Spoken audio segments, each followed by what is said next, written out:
kaltakesakni bir urganda o'ldirishlik mustahab. Uni bitta sababi bor.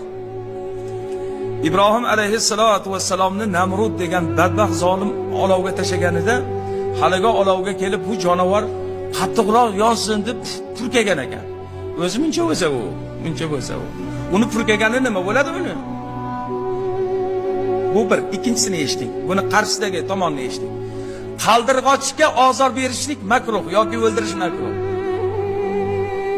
O'sha gulxanga u jonivor olib kelib og'zida suv olib kelib tashlamoqchi bo'lgan ekan. Qolgan hayvonlar, qaldirg'och o'zi kichkina bo'lsang, bu gulxan katta bo'lsa, seni og'zingdagi suv nima berardi, nima foyda qilardi? Qaldirg'och aytayotgan emish. Birodarlar, o'zi men bilaman, bu og'zimda olib kelayotgan suvning foydasi yo'qligini. Qiyomatda Hazrati İbrahim alayhissalatu vassalomni tomonlarda turmoqchiman degan ekan.